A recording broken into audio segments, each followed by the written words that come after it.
한 환자분께서는 이제 저희 병원에 내원을 하실 때 위쪽에 틀니를 장착을 하고 오셨는데 이제 예전에 심었던 임플란트가 3개 정도 남아 있으신 상태였는데 그 환자분도 상당히 오랫동안 고민을 하시다가 다시 이제 여러 개 임플란트를 식립해가지고 지금은 이제 틀니 없이 고정된 보철물을 사용하고 계십니다.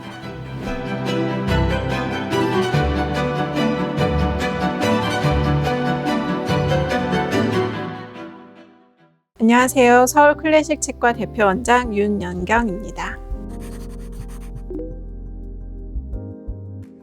임플란트가 실패하는 경우는, 그러니까 실패해서 제거를 해야 되는 경우는 치아를 발치하는 과정과 비슷하다고 보시면 되는데, 치아를 발치하는 경우에 치아 자체에 문제가 있어서 발치를 하는 경우가 있고, 치아를 지지하고 있는 지지 조직에 문제가 생겨서 발치를 하고 있는 경우가 있는데, 임플란트도 마찬가지라고 생각하시면 됩니다. 일단 첫 번째로는 임플란트에 어떤 기계적인 문제가 있어서, 예를 들면 임플란트가 찢어지거나 또는 임플란트가 파절되어서 제거를 해야 되는 경우가 있고요. 두 번째로는 임플란트가 골 유착에 실패를 했거나 또는 골 유착이 되어서 잘 사용하고 계셨는데 관리가 잘 되지 않거나 잇몸 질환이 생겨서 제거를 해야 되는 경우가 있을 수 있게 되거든요. 그래서 이제 심어놓은 임플란트가 실패를 하면 일단은 제거를 해야 되고, 제거 후에는 재식립을 해야 하는데 대부분은 제거를 하고 바로 재식립을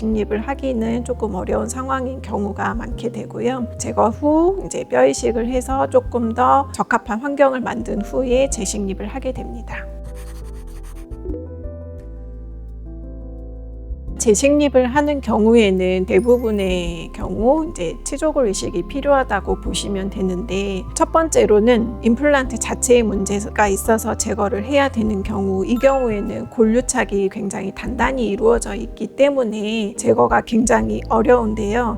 이런 경우에는 임플란트 주변에 치조골을 삭제를 해가지고 그 공간을 만들어가지고 임플란트를 제거를 해야 되기 때문에 기존에 심어놓은 임플란트보다 넓고 깊은 공간이 만들어질 수밖에 없게 됩니다. 치아 같은 경우는 치아의 뿌리와 치조골 사이에 치주인대라고 하는 것이 존재를 하기 때문에 힘을 주게 되면 인대가 늘어나면서 비교적 쉽게 발치를 할 수 있게 되는데, 임플란트에는 이 치주인대가 존재를 하지 않기 때문에 골 유착이 단단히 되어 있는 경우에는 어쩔 수 없이 주변 치조골을 삭제를 하고 제거를 할 수밖에 없고, 큰 구덩이가 만들어지는 거기 때문에 그 부분에 치조골 이식을 하고 기다렸다가 식립을 해야 되고요. 두 번째로 임플란트 주변에 골 유착이 실패를 해가지고 제거를 해야 되는 경우에는 임플란트와 치조골 사이에 연조직이 개입이 되어 있는 상태이기는 하는데, 임플란트를 제거를 할 때 이 주변의 연조직까지 모두 제거를 해야 되기 때문에 첫 번째 경우와 마찬가지로 기존의 임플란트보다 조금 더 넓은 공간이 생길 수밖에 없습니다. 그렇기 때문에 이제 치조골 이식을 시행한 후에 조금 더 기다렸다가 재식립을 하게 됩니다. 모든 수술에 있어서 재수술은 훨씬 더 까다로울 수밖에 없거든요. 임플란트 같은 경우에도 한번 실패를 하고 재수술을 하게 되면 처음에 심었던 임플란트가 왜 실패를 했는지 그 원인에 대해서 명확히 찾아내야 되고, 그런 부분을 고려를 해서 식립을 해야 되기 때문에 이제 난이도는 조금 더 올라갈 수밖에 없습니다. 그리고 이제 제거 후에 뼈 이식을 해서 기다린다고 하더라도 본래 내가 가지고 있는 뼈보다는 뼈의 상태나 골 밀도가 떨어질 수밖에 없기 때문에 재식립을 할 때는 조금 더 주의 깊게 식립을 해야 되는 부분이 있습니다. 실제로 임상에서 보면 재수술할 때의 통증은 처음 수술할 때의 통증과 크게 다르지는 않은 것 같고요. 다만 그 실패한 임플란트를 제거할 때 오히려 통증이나 불편감이 조금 더 크신 편이기는 하는데, 아무래도 이게 이제 임플란트도 제거를 하고 주변 조직도 같이 제거를 해내야 되기 때문에 부종이라든가 아니면 수술 후의 통증, 그런 부분은 조금 더 있을 수 있기는 하는데, 치조골이 어느 정도 재생된 후에 재식립을 하는 경우에는 그 통증은 이제 첫 수술과 비교하여서 그리 크지 않은 것으로 보입니다.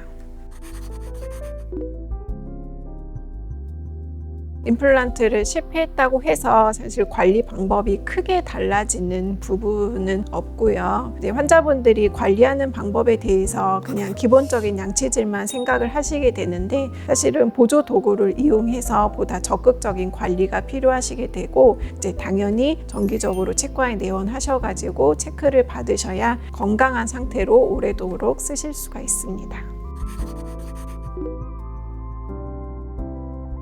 한 환자분께서는 이제 저희 병원에 내원을 하실 때 위쪽에 틀니를 장착을 하고 오셨는데 실제로 엑스레이를 찍어 보니까 잇몸 안에 이제 예전에 심었던 임플란트가 3개 정도 남아 있으신 상태였는데 그 임플란트도 이미 이제 골 유착에 실패를 해서 주변에 염증이 많아서 제거를 해야 되는 상황이었고요. 환자분께 여쭤보니까 위쪽에 여러 개의 임플란트를 심어가지고 이제 고정성으로 보철물을 하고 계셨는데 그 임플란트가 이제 하나 둘씩 실패를 하면서 제거를 하고 잇몸 속에 남아있는 부분도 있고 그래서 결국에는 이제 틀니를 다시 사용하셔야 되는 상황이었는데 고정성으로 보철물을 하시다가 다시 틀니를 사용하시려니까 너무 불편하셔가지고 그 부분에 대해서 상담을 받기 위해서 오셨는데 환자분들이 처음 임플란트 수술하는 것도 굉장히 어려워하시고 두려워하시는 부분이 있는데 재수술을 결정하게 되면 굉장히 많이 고민을 하고 오시게 되거든요. 그 환자분도 상당히 오랫동안 고민을 하시다가 내원을 하셨는데 실패한 임플란트를 다 제거하고 뼈이식하고 기다렸다가 다시 이제 여러 개의 임플란트를 식립해가지고 지금은 이제 틀니 없이 고정된 보철물을 사용하고 계십니다.